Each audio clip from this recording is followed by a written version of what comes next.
नमस्कार, आप सभी का स्वागत है तथागत एडुज़ोन पर। यूपी पीसीएस प्री 2025 की हमारी संपूर्ण समाधान श्रृंखला का आज ये 10वां लेक्चर है। इस लेक्चर में हम जीव विज्ञान वाला जो पोर्शन है उसको पीसीएस के हिसाब से देखेंगे क्या-क्या महत्वपूर्ण फैक्ट हो सकते हैं जो परीक्षा में पूछे जाते हैं। ये जो पोर्शन है ये यूपी पीसीएस प्री 2025 और आरओ मेंस 2023 प्लस बीपीएससी वाला और यूपी ट्रिपल एससी का पेट जो एग्जाम है इन सभी के लिए महत्वपूर्ण है। जीएस वाले पोर्शन के लिए ये महत्वपूर्ण काम करेगा। तो आप हमारा तथागत एडुज़ोन नाम से यूट्यूब पर चैनल है और टेलीग्राम पर भी उसको सब्सक्राइब कर लीजिए जिससे महत्वपूर्ण अपडेट आपको मिलती रहे समय समय पर। तो अब शुरू करते हैं। जीव विज्ञान की शाखाएं उप शाखाएं दी गई हैं। इनमें देखते हैं पहली शाखा है जूलॉजी। विभिन्न प्रकार के जंतुओं का विस्तृत अध्ययन इसमें किया जाता है। बॉटनी में विभिन्न विभिन्न प्रकार के पादपों व उनके क्रियाकलापों का अध्ययन किया जाता है। पैलियोबायोलॉजी जीवाश्मिकी भी इसको कहते हैं। जीवों या इसमें क्या है तो जंतु एवं पादपों दोनों का अध्ययन के जीवाश्मों का अध्ययन किया जाता है। फिर पैलियोबॉटनी ये पादप जीवाश्मों का अध्ययन किया जाता है। इसमें इकोलॉजी में सजीवों पर उनके चारों ओर के पर्यावरण के प्रभाव का अध्ययन किया जाता है। जेनेटिक्स में जीवों के आनुवंशिक लक्षणों का तथा इनकी वंशागति का अध्ययन किया जाता है। फिजियोलॉजी में शरीर के विभिन्न भागों के कार्य तथा कार्य विधियों का अध्ययन किया जाता है। पेडोलॉजी में मृदा निर्माण, मृदा के प्रकार इत्यादि का अध्ययन किया जाता है। जेरोंटोलॉजी में मनुष्यों में वृद्धावस्था के एवं काल प्रभावन के सामाजिक, संज्ञानात्मक और मनोवैज्ञानिक तथा सामाजिक जो जैविक पहलू है उनका अध्ययन किया जाता है। इथोलॉजी में मानव सहित सभी जंतुओं के व्यवहार का अध्ययन किया जाता है। उसके बाद आगे देख अगला है बायोनिक्स। बायोनिक्स में क्या है तो यह यांत्रिकी प्रणालियों का अध्ययन है जो जीवित जीवों या जीवित जीवों के अंगों की तरह कार्य करते हैं। बायोनिक्स प्रकृति में पाए जाने वाले जैविक तरीकों और प्रणालियों का इंजीनियरिंग प्रणालियों और आधुनिक प्रौद्योगिकी के लिए अध्ययन एवं डिजाइनिंग के लिए अनुप्रयोग है। बायोनिक वर्ष जो शब्द है वर्ष 1958 में जैक ई स्टील द्वारा दिया गया था। तो ये पूछा जाता है काफ़ी ज़्यादा कि ये शब्द किसने दिया था। बाकी बायोनिक्स तो खैर ज़्यादा नहीं पूछा गया, लेकिन इन्वायरमेंट से रिलेटेड शब्द जो है जिसने दिए हैं वो उनका साल पूछ देता है। बायोनॉमिक्स जो है ये बायो और इकोनॉमिक्स दो शब्दों से मिलकर बना है। जीवधारियों का उनके वातावरण के साथ संबंध का अध्ययन इसे पारिस्थितिकी इकोलॉजी भी कहते हैं। फिर मायोलॉजी शब्द जो है मनुष्य की पेशियों का अध्ययन किया जाता है इसमें। मेमोलॉजी में स्तनधारी जंतुओं का अध्ययन किया जाता है। बायोनॉमी जो है ये जीवन के नियमों से संबंधित अध्ययन है।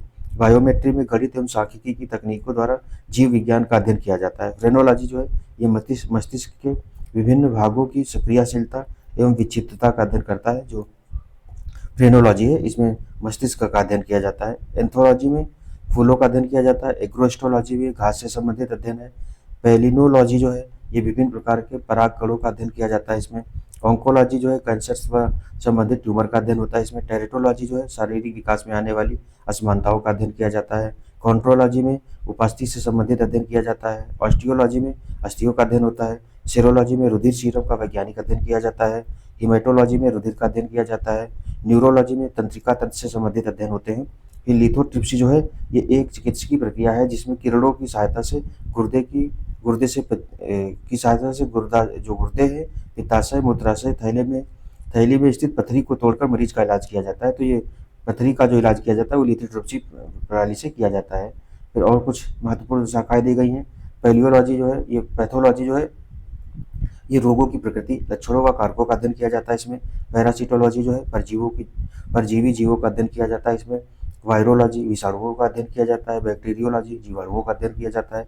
एंटोमोलॉजी कीटों का अध्ययन किया जाता है इसमें। मिर्मेकोलॉजी चींटियों का अध्ययन किया जाता है। फिर मेलेकोलॉजी जो है ये मोलस्का और इनके खोलों का अध्ययन किया जाता है। इख्तियोलॉजी में मत्स्य की संरचना, कार्यकी आदि का अध्ययन किया जाता है। सर्पेंटोलॉजी में सर्पों का अध्ययन होता है। हर्पेटोलॉजी में उभयचरों तथा सरीसृपों का अध्ययन किया जाता है। ऑर्निथोलॉजी में पक्षियों का अध्ययन किया जाता है। डर्मेटोलॉजी में त्वचा तथा इसके रोगों का अध्ययन किया जाता है। ट्रोफोलॉजी में पोषण विधियों का अध्ययन किया जाता है। टेटोलॉजी में उपार्जित लक्षणों का अध्ययन किया जाता है। फिर प्रमुख शब्दावलियां एवं संबंधित उत्पाद दिए गए हैं। एपीकल्चर व्यापारिक स्तर पर शहद उत्पादन तथा फसलों में परागण हेतु मधुमक्खी पालन किया जाता है। एवीकल्चर में पक्षी पालन से संबंधित है। उसके बाद में एक्वाकल्चर में जलीय जीवों इसमें जंतु व वनस्पति दोनों का संवर्धन किया जाता है। एल्गा कल्चर में इसके अंतर्गत शैवालों की कृषि की जाती है। एल्गी शैवाल को बोलते भी हैं तो उसी के एल्गा कल्चर हो गया ये। फिर पिसी कल्चर में मत्स्य पालन किया जाता है। फिर एग्रीकल्चर में फसल संवर्धन, पशुपालन तथा कृषि से संबंधित विज्ञान है ये। सेरीकल्चर कच्चे रेशम के उत्पादन हेतु रेशम कीट पालन जो किया जाता है उसको। सिल्वीकल्चर जो है ये वन संवर्धन से संबंधित है।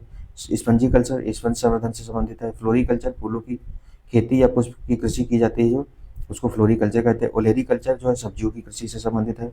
फिर अगला है आर्बोरीकल्चर जो है, इसमें वृक्षों तथा झाड़ियों की कृषि की जाती है। फिर हॉर्टिकल्चर जो है फूलों, फलों, सब्जियों व मसालों की खेती होती है। पोमोलॉजी फलों की खेती, ये कई बार पूछा गया है। हॉर्टिकल्चर है, पोमोलॉजी है, तो क्योंकि फलों की सब्जियां खेती यहाँ भी होती है हॉर्टिकल्चर में भी, लेकिन पोमोलॉजी जो है ये फलों के लिए विशेषता आई है। एग्रोनॉमी फसलों की खेती होती है इसमें। वर्मी कल्चर में कृषि उत्पादन में वृद्धि हेतु केंचुआ का पालन होता है। फिर ऑस्ट्रीकल्चर जो है व्यापार हेतु सीपों में कृत्रिम प्रजनन कराया जाता है। तो आगे और भी दिए हैं। ओलीकल्चर जो है जैतून का उत्पादन किया जाता है, का उत्पादन, संरक्षण तथा व्यापार किया जाता है। हेलीकल्चर में घोंघे का संवर्धन किया जाता है। विटीकल्चर में अंगूर उत्पादन किया जाता है। मैरीकल्चर में मानव उपभोग हेतु समुद्री जीवों, जंतु व वनस्पति का संवर्धन किया जाता है। मोरीकल्चर में शहतूत की खेती की जाती है। फिर हाइड्रोपोनिक्स जो है और एरोपोनिक्स या एरोकल्चर, इसमें वृद्धाविहीन जो पादप हैं इनका संवर्धन किया जाता है। अगली जो स्लाइड है इसमें प्रमुख विटामिन स्रोत व उनके कमी से होने वाले रोग जो है, इससे तो हर पेपर में लगभग एक क्वेश्चन तो आ ही जाता है किसी न किसी क्वेश्चन से। इसमें विटामिन दिया गया है, कमी से होने वाले उत्पन्न रोग क्या है और प्रमुख स्रोत कौन कौन से हैं विटामिन के। विटामिन ए जो है इसका जो नाम है रासायनिक वो रेटिनॉल है। कमी से उत्पन्न रोग रतौंधी होता है, जीरोथैल्मिया होता है, संक्रमण होता है, त्वचा की कोशिका में परिवर्तन हो जाता है। इसके प्रमुख स्रोत कौन है? गाजर है, हरी सब्जियां हैं, दूध है, मक्खन है, अंडा है, यकृत है, मछली का तेल है। फिर विटामिन बी1, इसका थायमिन भी कहते हैं जो रासायनिक नाम से। बेरी बेरी वृद्धि रुक जाता है, जो ये बेरी बेरी रोग होता है और वृद्धि जो है ये रुक जाती है मनुष्य की। फिर अनाज, फलियां, सोयाबीन, दूध आदि जो है इसके स्रोत हैं। फिर अगला है विटामिन बी टू जो है ये राइबोफ्लोविन इसका नाम है रासायनिक। किलोसिस जो है इसका जो प्रमुख उत्पन्न रोग होता है। पनीर है, अंडे हैं, यीस्ट है, मांस, हरी पत्तेदार सब्जियां जो है इसके स्रोत हैं। विटामिन बी3 या नियासिन, इसको निकोटिन अम्ल भी कहते हैं, नियासिन इससे कहा जाता है ज़्यादातर। इससे रोग कौन सा होता है? पेलाग्रा या चर्मग्राह रोग हो जाता है। ईस्ट, मांस, मछली, अंडे, दूध, फलियां जो है इसके स्रोत हैं। फिर विटामिन बी5 जो है पेंटोथेनिक अम्ल भी इसको कहते हैं, चर्म रोग इससे इसकी कमी से हो जाता है, वृद्धि कम हो जाती है, बाल सफ़ेद होते हैं। अंडे, दूध, मांस, मूंगफली जो है इसके स्रोत हैं। फिर है बी6 जो है विटामिन बी6 पायरिडॉक्सिन इसको कहते हैं रासायनिक नाम। रक्तक्षीणता इसकी कमी से हो जाती है, चर्म रोग हो जाता है, पेशी ऐंठन हो जाती है। फिर दूध, ईस्ट, अनाज जो है इसके स्रोत हैं। विटामिन बी7 जो है बायोटीन इसको बोलते हैं, चर्म रोग इसकी कमी से हो जाता है, बालों का झड़ना जो है ये भी होता है। मांस, गेहूँ, अंडा, सब्जी और फल जो है इसके स्रोत हैं। विटामिन बी9 जो है फोलिक अम्ल कहलाता है। रक्तक्षीणता, ये पूछा भी जाता है विटामिन बी उनका रासायनिक नाम क्या है, बी2 का क्या है, बी3 का, इस तरीके से, तो ये भी साथ में याद कर लीजिए। रक्तक्षीणता या कुंठित वृद्धि हो जाती है इसकी कमी से। हरी सब्जियां हो गई, फलियां हो गई, ईस्ट हो गया, मांस, अंडे, ये इसके प्राकृतिक स्रोत हैं। फिर विटामिन बी12 जो साइनोकोबालामिन इसका रासायनिक नाम है, ये घातक संकीर्णता यानी कि पेमिकिसियस एनीमिया जो है, तंत्रिका तंत्र की गड़बड़ियाँ हो जाती है विटामिन बी12 से। और मांस, मछली, अंडा, दूध आदि के जीवाणु जो है ये इससे रासायनिक स्रोत है। विटामिन बी12 जो है ये क्या करता है, जो रक्त जो है प्रवाह को रोक देता है, और अगर इसकी कमी हो जाए तो रक्त प्रवाह जो है रुकता नहीं जल्दी, इसीलिए ये कमी है। विटामिन सी जो है स्कार्बिक अम्ल इसको रासायनिक नाम है, स्कर्वी रोग इससे हो जाता है। आंवला, नींबू वंश के जो फल हैं, टमाटर, सब्जियां जो है खट्टी जो चीज़ें हैं वही सारी इसके यूज में आती हैं। फिर विटामिन डी जो है ये कैल्सीफेरॉल इसको कहते हैं, इसकी कमी से सूखा रोग, रिकेट्स भी हो जाता है, ऑस्टियोमेलेशिया ये रोग हो जाता है दोनों। उसका इसका जो स्रोत क्या है, तो मक्खन है, मछली का तेल है, अंडा आदि तथा सूर्य का जो प्रकाश में संश्लेषण होता है, सूर्य का प्रकाश जो है इसका सबसे महत्वपूर्ण स्रोत है, बाकी और भी है। विटामिन जो ई है ये टेकोफेरॉल कहलाता है। जनन क्षमता की कमी हो जाती है इससे, जननांग तथा पेशियां कमजोर हो जाती हैं इसकी कमी से। तेल, गेहूँ, अंडे की जर्दी, सोयाबीन जो है इसके मुख्य स्रोत हैं। विटामिन के जो है नेप्टोक्विनोन वो कहलाता है, तो चोट लगने पर रक्त का थक्का न जमता। अच्छा, विटामिन के से है, रक्त का थक्का जो नहीं जमता है इसकी कमी से, तो ये विटामिन के है। बी12 जो अलग है। ये हरी सब्जियां, अंडा, सोयाबीन आदि का जो बैक्टीरिया है इसमें काम आते हैं इसके स्रोत के रूप में। फिर इसमें मनुष्य दिया गया है, मनुष्य में कौन कौन सी ग्रंथियां पाई जाती हैं और उनके कार्य क्या हैं। तो पीनियल ग्रंथि जो है मेलाटोनिन हार्मोन स्रावित करती है। पीयूष ग्रंथि या पिट्यूटरी ग्रंथि जो है ये क्या काम करती है, तो इसमें दो भाग होते हैं, पश्च पिट्यूटरी या न्यूरोहाइपोफाइसिस बोलते हैं इसको।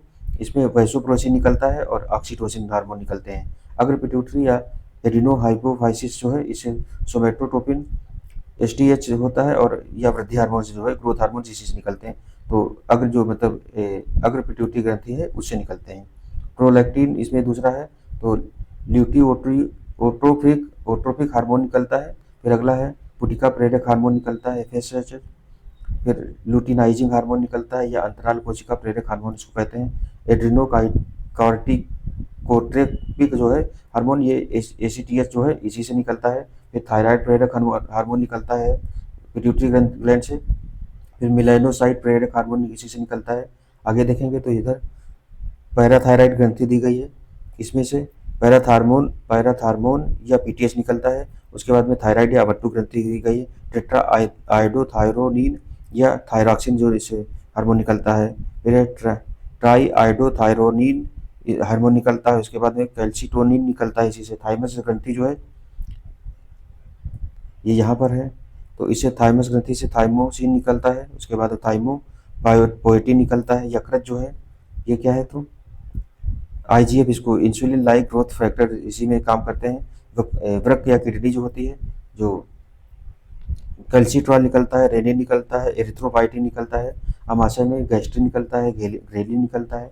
अग्न्याशय में क्या देखें तो अल्फा कोशिका से ग्लूकेगॉन निकलता है, बीटा कोशिका से इंसुलिन निकलता है। तो जो इंसुलिन हार्मोन जो है ये बीटा कोशिका से निकलता है, ये अग्न्याशय की बीटा कोशिका से इंसुलिन निकलता है। इसकी कमी से वो डायबिटीज रोग हो जाता है। डेल्टा कोशिका से सोमेटोस्टेटिन निकलता है। एफ कोशिका से अग्न्याशयी पॉलीपेप्टाइड निकलता है। फिर अधिवक्र या एड्रिनल जो ग्लैंड है, तो ये क्या काम करती है, इसमें से एड्रिनल मेडुला इसका एक भाग है, दूसरा एड्रिनल कॉर्टेक्स है। मेडुला से एड्रिनेलिन या एपिनेफ्रिन हार्मोन निकलता है। फिर नॉर एड्रिनेलिन या नॉरएपिनेफ्रिन हार्मोन भी निकलता है इसी से।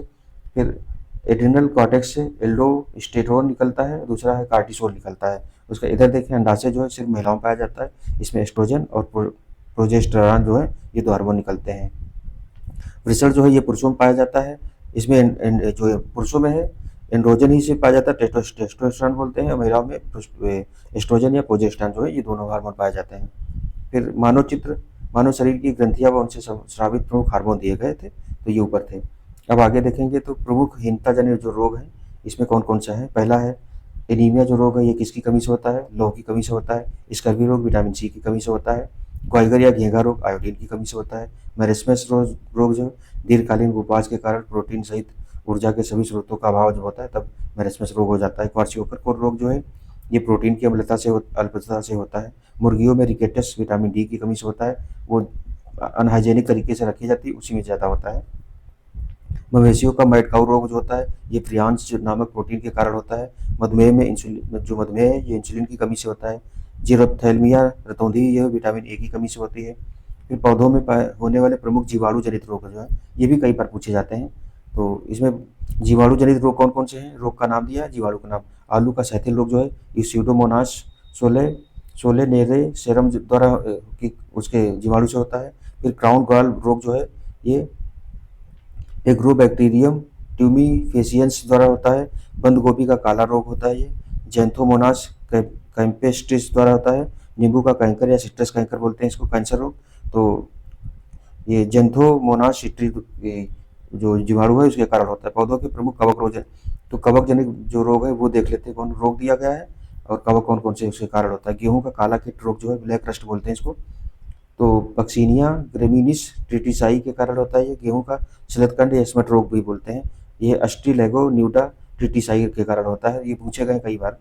आलू की अगेती का अंगमारी रोग जो है अल्टरनेरिया सोलेनी के कारण होता है। आलू की पछेती विलंबित अंगमारी जो रोग है ये फाइटोप्थोरा इन्फेस्टेंस के कारण होता है। उसके बाद में आगे देखें इधर कौन से दिए गए। आलू का वाट रोग जो है ये सिनकाइट्रियम एंडोबायोटिकम के कारण होता है। फिर मूंगफली का टिक्का रोग होता है, सर्कोस्पोरा पर्सोनेटा के कारण होता है। गन्ने का लाल गलन रोग जो है ये कोलेटो ट्राइकम फॉल्केटम के कारण होता है। फिर धान का भूरी पर्ल चित्ती वाला रोग जो है हेलमिन्थो स्पोरियम ओराइजी के कारण होता है। अरहर का मलानी जो है ये फ्यूजेरियम उडम के कारण होता है। फिर प्रमुख दिवस व दिन दिए गए अंतर्राष्ट्रीय, तो अंतर्राष्ट्रीय योग दिवस जो है 21 जून को मनाया जाता है। विश्व मलेरिया दिवस 25 अप्रैल को मनाया जाता है। विश्व तपेदिक दिवस जो है ये 24 मार्च को मनाया जाता है। विश्व पर्यावरण दिवस 5 जून को मनाया जाता है। विश्व खाद्य दिवस 16 अक्टूबर को मनाया जाता है। विश्व पशु दिवस 4 अक्टूबर को मनाया जाता है। ये दिवस और जो थीम वाली है एडुटेरिया की करंट अफेयर्स की जो बुक कराई जा रही है वो उसकी प्लेलिस्ट में जाकर के आप वहाँ से देख सकते हैं। तो उसमें सारे दिवस जो इस साल के 2025 वाले इंपॉर्टेंट हुए हैं वो कवर कराए गए हैं। तो चैनल पर प्लेलिस्ट में जाकर के वहाँ बीपीएससी वाले में एडिटोरिया की करंट अफेयर्स वाली जो सेक्शन है वहाँ से जाकर आप सारा करंट अफेयर्स जुलाई तक का कवर कर सकते हैं। फिर अगला जो दिया गया है विश्व ओजोन दिवस, ये 16 सितंबर को प्रतिवर्ष होता है। विश्व कुष्ठ रोग दिवस जो है जनवरी का अंतिम रविवार होता है। वैसे 30 जनवरी को होता है, लेकिन अंतिम रविवार ही इसकी एग्जैक्ट डेट है। अगर जनवरी में रविवार पड़ रहा है तो ठीक, नहीं तो और भी दिन हो सकता है। विश्व मधुमेह दिवस जो है 14 नवंबर को होता है। विश्व एड्स दिवस 1 दिसंबर को होता है।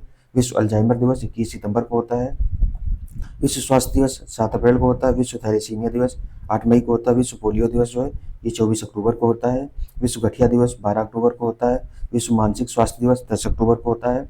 विश्व होम्योपैथी दिवस जो है 10 अप्रैल को होता है। विश्व पृथ्वी दिवस ये 22 अप्रैल को होता है। आगे देखेंगे तो विभिन्न संस्थान दिए गए हैं, केंद्र दिए गए, संस्थान या केंद्र और स्थान कहाँ पर इनका। तो राष्ट्रीय पक्षी विज्ञान संस्थान नई दिल्ली में है। राष्ट्रीय कोशिका विज्ञान केंद्र पुणे महाराष्ट्र में है। डीएनए फिंगर प्रिंटिंग और डायग्नोस्टिक सेंटर जो है हैदराबाद तेलंगाना में है। जो डीएनए फिंगर प्रिंटिंग में हैदराबाद का बहुत ज़्यादा मतलब सबसे ज़्यादा काम वहीं होता है। फिर राष्ट्रीय पादप जीनोम अनुसंधान संस्थान नई दिल्ली में है। राष्ट्रीय मस्तिष्क अनुसंधान केंद्र मानेसर गुरुग्राम हरियाणा में है। जैव संसाधन एवं सतत विकास संस्थान इम्फाल मणिपुर में है। राष्ट्रीय विषाणु विज्ञान संस्थान पुणे महाराष्ट्र में है। जीवन विज्ञान संस्थान भुवनेश्वर उड़ीसा में है। राष्ट्रीय जीव विज्ञान केंद्र बेंगलुरु कर्नाटक में है।